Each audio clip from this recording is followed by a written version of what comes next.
Assalamualaikum warahmatullahi wabarakatuh. Perkenalkan, nama saya Ica Tiara Sintawati dengan NIM 53010200208. Saya berasal dari program studi Sejarah Peradaban Islam kelas A.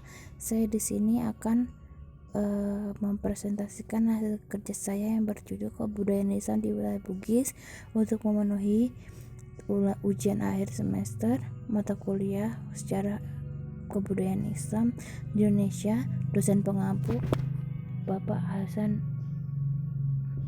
Lalu, kebudayaan Islam di wilayah Bugis.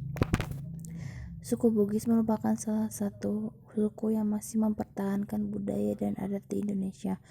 Hubungan kekerabatan merupakan aspek utama dalam struktur dasar dalam suatu tatanan masyarakat. Lalu, awal masuk dan perkembangan Islam di tanah Bugis. Perkembangan agama Islam di tanah Bugis dimulai pada abad ke-17, yakni saat kerajaan-kerajaan di Sulawesi Selatan menjadikan Islam sebagai agama resmi, dan masyarakat Bugis yang ada di pesisir sudah berinteraksi dengan pedagang Arab. Kehadiran budaya baru ke dalam budaya yang sudah ada tidak meruntuhkan nilai dan menghilangkan jati diri asal. Dalam bertemunya budaya baru mungkin terjadinya ketegangan, bahkan sampai terjadinya peperangan. Lalu saya di sini akan mengambil kasus pertemuan agama Islam dengan budaya Bugis.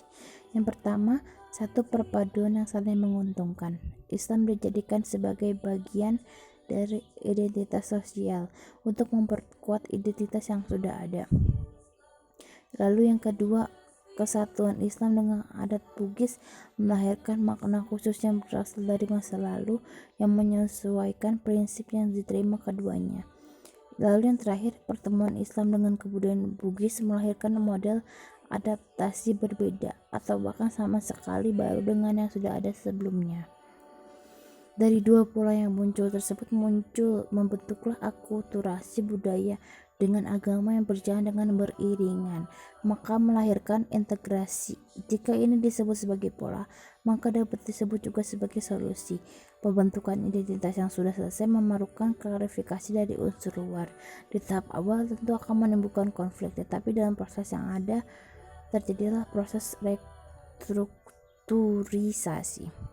Tradisi Islam Arab yang pernah hadir tidak serta-merta menjadikan seluruh secara utuh diterima yang sebagaimana apa yang sudah ada, tetapi justru dilakukan penyesuaian dengan ritual yang sudah ada dalam tradisi Bugis. Sepanjang tidak bertentangan dengan prinsip keagamaan dalam Islam, maka ritual tersebut tetap dipertahankan dengan penyesuaian secara harmonis. Kemudian, pengakuan dari masing-masing kedua budaya tersebut memunculkan penyatuan. Adapun dalam budaya Bugis, Islam melembaga menjadi kekuatan sosial. Penghargaan tersebut seorang manusia Bugis ditentukan pada kemauan dan kemampuan menjaga syirik atau malu.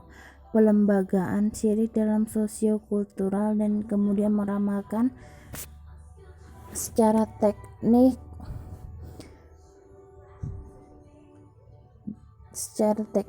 Lalu interaksi dengan Laut Sompek melahirkan identitas kultural yang khas. Gambaran ini menegaskan citra orang Bugis sebagai penganut agama yang fanatik sekaligus memegang teguh adat dan yang diluruskan secara turun-temurun. Kemudian, reaksi apa sih yang dan saya lihat dalam budaya Bugis? Perbedaan perkembangan zaman menunjukkan harmoni dan interaksi di antara syariat dan adat. Kehidupan diatur dengan Panggadarang atau undang-undang sebagai falsafah tertinggi yang mengatur masyarakat sampai menaklukkan seluruh tanah Bugis tahun 1906. Unsur yang awalnya 4 menjadi 5 mengakomodasi terimanya Islam sebagai pegangan hidup. Sistem yang mengukuhkan pandangan didikan atas seperti yang dilihat dari gambar ini.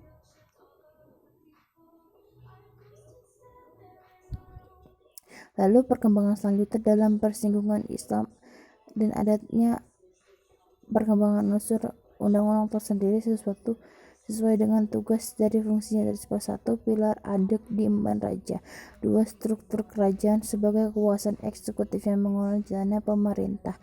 Yang ketiga, sarak dipangku oleh kadi, imam, khatib, pilal, dan doja atau penjaga masjid. Lalu dinamika politik pasca kolonial di tanah Bugis. Pada saat kependudukan Jepang mengorganisasikan pedesaan secara langsung dihubungkan dengan kepentingan perang dengan pengertian politik. Lalu yang kedua, pada revolusi kemerdekaan di tanah Bugis memperlihatkan jalinan kerjasama yang harmonis antara elit bangsawan dan kelompok terdidik dari pergerakan nasional. Yang terakhir adalah sejak Kahar Muzaffar memproklamirkan gerakan DITII, Sulawesi Selatan banyak anggota yang simpatis dari dominasi suku selatan yang menyebabkan Sulawesi Selatan meluas hingga Sulawesi Tenggara. Menurut Abdul Qadir, Islam di tanah Bugis diidentikan sebagai Islam formalistik. Masyarakat Bugis tetap tidak mengaku fondasi budaya lokal, tetapi tidak pernah mengakui sebagai budaya dari Islam. Sekian presentasi dari saya. Mohon maaf bila ada salah-salah kata. Terima kasih. Wassalamualaikum warahmatullahi wabarakatuh.